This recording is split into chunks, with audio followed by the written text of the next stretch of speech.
Ladies and gentlemen, I got to tell you, when I see this picture right here, that's a beautiful smile, beautiful baby boy. And the fate that he met was just totally senseless, let alone what happened to his mom.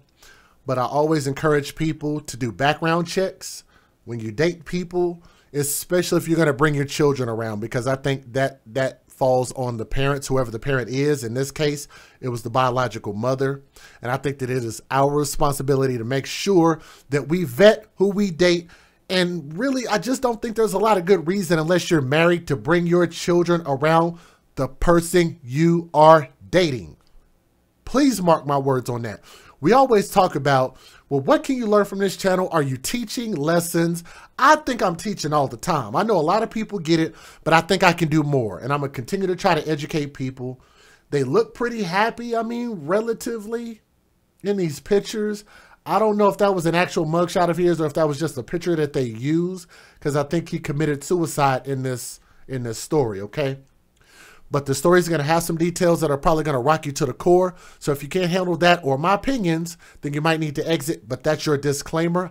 I'm just a father. I am not a newscaster. I'm just a concerned father, okay? Now, an Alabama mother and her 8-year-old son were shot dead in what authorities are calling a suspected double murder / suicide that was allegedly carried out by the woman's boyfriend during a domestic dispute overnight. What a common theme. I mean, can you even count out of the 1,000 videos that we have on our channel, how many of them sound just like this story? Too many of them. Deputies from the Tuscaloosa County Sheriff's Office responded to a report of a shooting at around 3 a.m. on Thursday in the 8700 block of Charles Drive. I think that's how you pronounce that. And thank you to Daily Mail for this article. So that's letting you know where we got it from. Witnesses at the scene said that let me see if I can get his face up here. Give me just a second. This guy, mom's boyfriend, is 34-year-old Darren Patton Jr. He's 34 years old, and he had possibly shot his girlfriend, Derica McGee, who was 29 years old. Let me see if I can get mom back up here. Right there. Inside the couple's home, which they shared with the woman's son from a previous relationship, 8-year-old Aiden Williams. That beautiful baby boy on the right-hand side of the screen. Very bright smile. We're always quick to bring our children around the next person that we date. And let me tell y'all something. Even as a father, I didn't do that. Maybe things didn't work out with my daughter's mom, but I didn't turn around and bring my daughter around the next chick I was dating or the next chick I was dealing with. I just think that's a thing that you should be very careful and cautious with. And I definitely don't think that really, what's a good reason to bring your kids around the person you're dating? They were living together. They weren't married. Why live together if you're not married? Why be in a relationship if you're not pushing towards getting married? But that's just my personal opinion. I know everybody does it a different way, but that's my personal opinion. Witnesses at the scene said that 34-year-old Darren Patton Jr. had possibly shot his girlfriend. A SWAT team was summoned and entered the residence to find the mother and the child dead from gunshot wounds, along with Patton.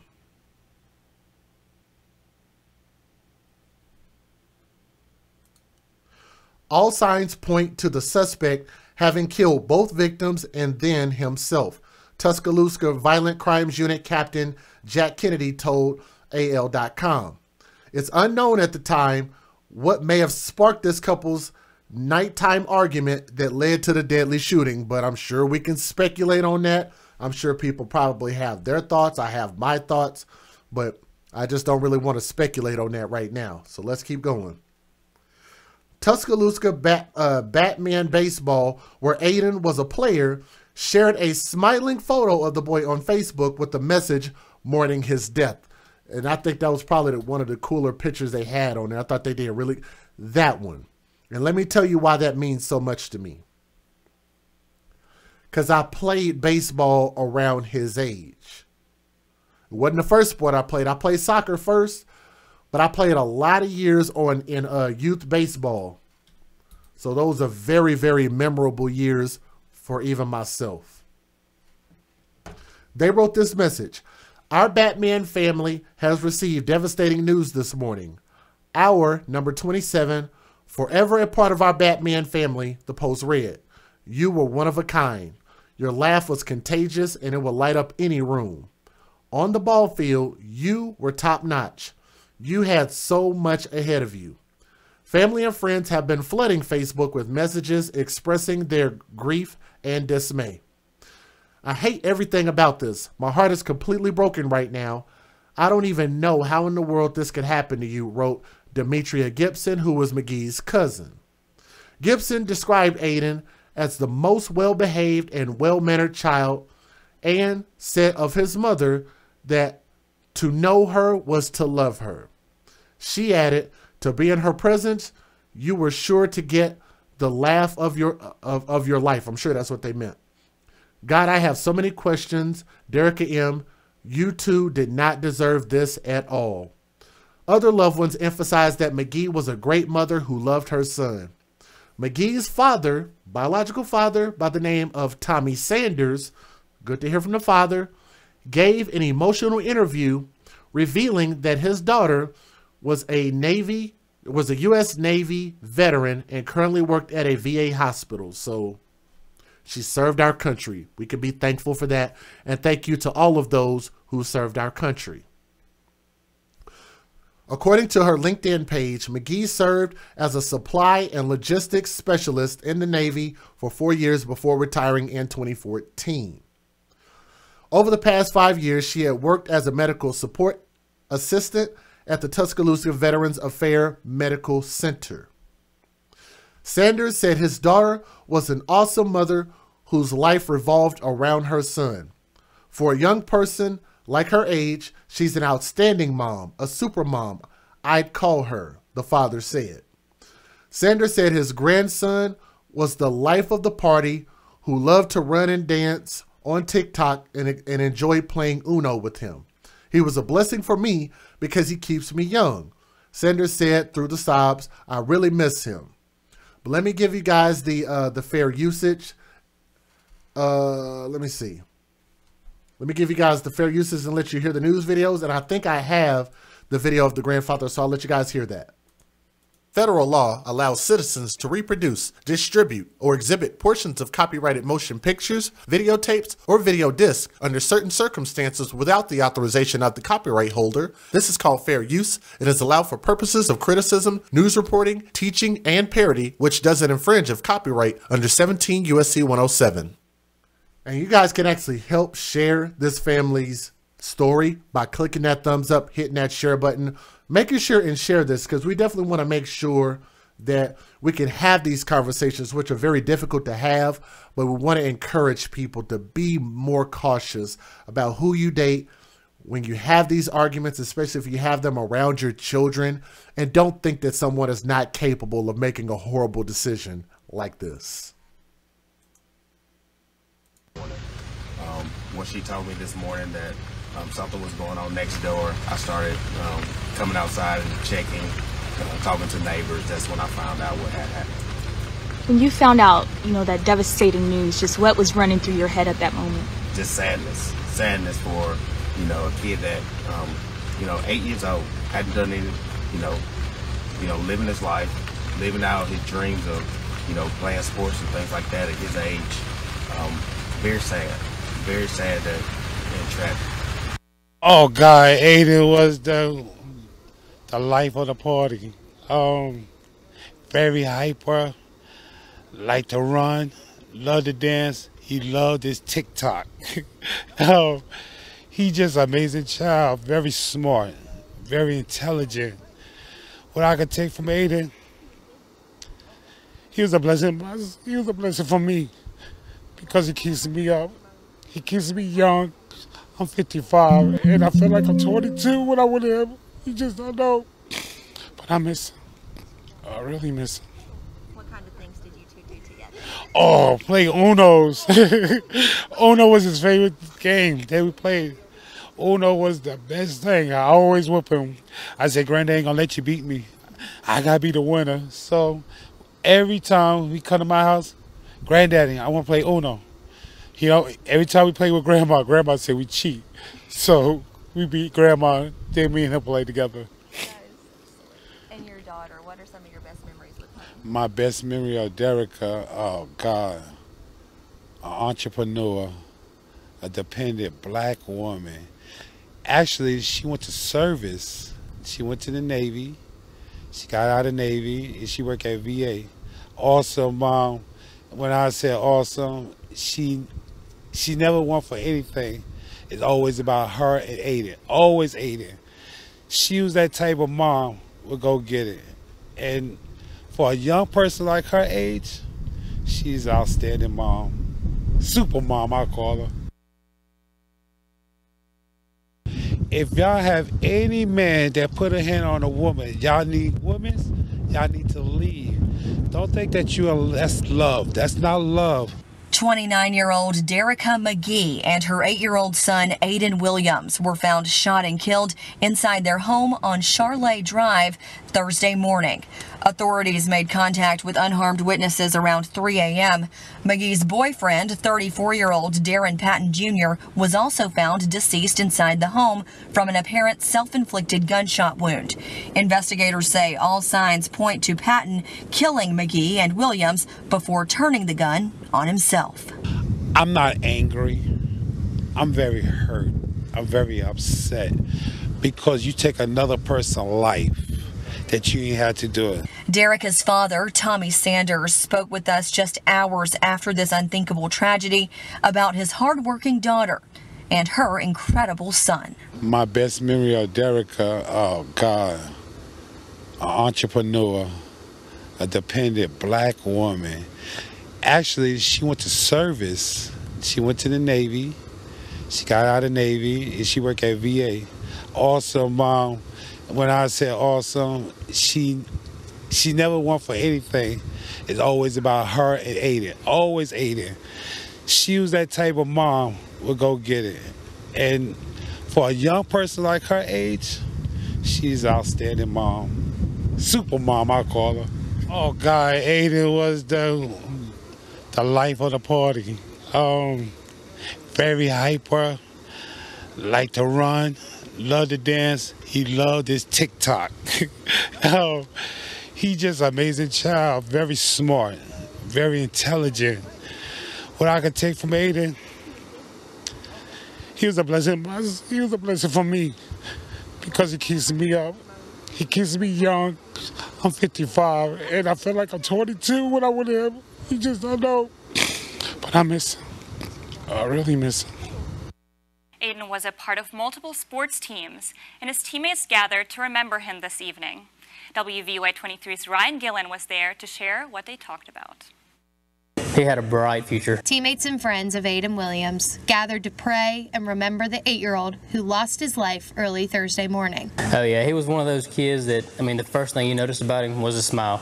Always had a smile on his face. Parents of Aiden's teammates recalled fond memories of their children playing with Aiden on and off the courts and fields. Aiden's neighbor, Rindy Hodges, remembers him for his enthusiasm and good nature. He was full of life, and he lived like a he could bounce off the walls and just full of energy, just all the time. When tragedy comes unexpectedly like this, it's hard to deal with at any age. This group of parents wants to talk to their children about what happened to help them cope, process, and make sense of the information they heard. As the children were led through a prayer, they were reminded to pull together and lean on one another during this difficult time. It's okay to not be tough this time, It's okay to have a moment where you're weak and a moment where you just need to cry. We all have them. So even at 8 years old, it's okay. There will be a tribute to honor Aiden during the basketball game on Friday evening at the Maccabee Center at 7:30. We're out here at the scene, and first of all, our condolences go out to all the family members that are impacted by the loss of life. At this point, the information I'm going to share is just very preliminary. I always like to emphasize that because it's the initial phases of the investigation, and we always want to be cautious not to delve too deep into it. That's why we have a full investigation. Harris County Sheriff's Office homicide and our crime scene unit investigators are out here. So at this point, that initial scene investigation is going on. Earlier this afternoon, a family member discovered 3 deceased bodies inside the residence. They all appear to be teens. Preliminary information that I have is that we have 2 females, possibly ages 17, and we have a male that's possibly 15 years old. I'm not exactly sure about those ages, but somewhere in that range. At this initial stage of the incident, just based on the trauma that was viewed, it appears that this may be a case of a possible double homicide and a suicide. But that is still going to be under investigation. But those are the preliminary observations that we have, and so we're going to continue to investigate further. We're told that the homeowner is possibly away on travel, so we're still trying to figure all that out. So at this point, we're not in a position to be able to positively identify anyone, but that's what we have at this point. A Friday night basketball game in Alabama is a big deal, but tonight it meant a lot more to the Bulls right here in Tuscaloosa. WVUA 23's Ryan Gillen was at the Little League game, and she joins us now to tell us what made it so special. Ryan. Jabari, 8-year-old Aiden Williams was a part of the Tuscaloosa para-rec team, the Bulls. As you may recall in our coverage yesterday, Aiden was one of the victims in the double murder homicide. Today, his teammates wanted to remember him at their game. An emotional tribute paid by heartbroken teammates and coaches to their team member, Aiden Williams. 4 players instead of 5 took the court tonight to honor the 8-year-old who lost his life Thursday morning.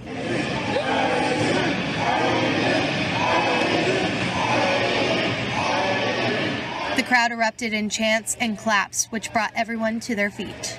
The Player of the Year award in the Para League has been renamed in honor of Aiden. No funeral arrangements have been made at this time. Live tonight from the studio, Ryan Gillen, WVUA 23 News.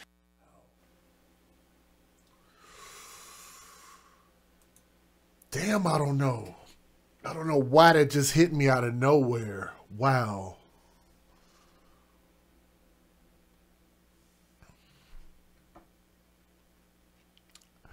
I kind of know why. First of all, because I can remember being that age. Sorry, y'all. I can remember being that age, and probably my most fond memories of being a kid was when I was playing sports. My dad always had us in sports. Soccer, baseball, basketball. And even when I think about when Kobe Bryant passed, this is why I was thinking about that. And y'all remember how I think the first portion of the NBA season after Kobe had passed, at least everybody's first game, they paid a tribute to Kobe and ran out the 24-second clock. Because that even that still doesn't feel real. And then to see them do that, man, it's just like, and they, hold on.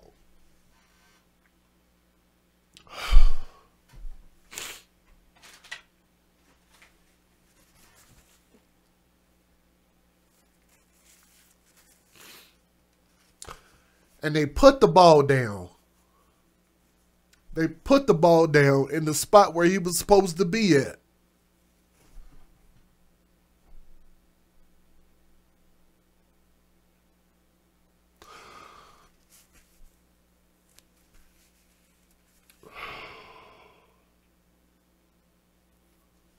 So let me say this. Let me try to give some clarity to this. Again, we're raising our children in this country, in this society, the social construct of marriage is not really prevalent the way it used to be. And I think that our society was just better when we had better family values, the nuclear family, biological mothers, biological fathers, and children being raised under one roof.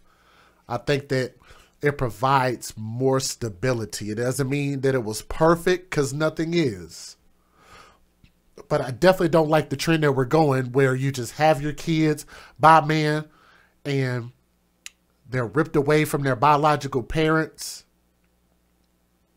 Then you bring them around some new dude, and this new dude is supposed to be this knight in shining armor. And I know I have a lot of women, and shout out to my fellas out there, but I know I have a lot of ladies that watch this channel at a very high rate compared to the men that watch this channel, which is why I try to always give the best advice that I can to ladies, so that way that they can go lead, because women naturally are followers. So if I give the information to you ladies, the AFC, then you guys can go out into the world and teach those who are your peers and those who are younger than you, especially these young women, these young mothers who just flat out refuse to not wait until they get married to have children. They're just not doing it that way. So if that's the case, then now we have to stop being selfish, be selfless, and put our children in the most advantageous position.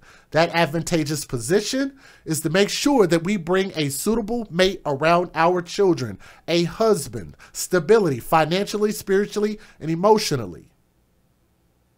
I don't know what they were going through that this dude felt the need to end her life, in her son's life, then in his life.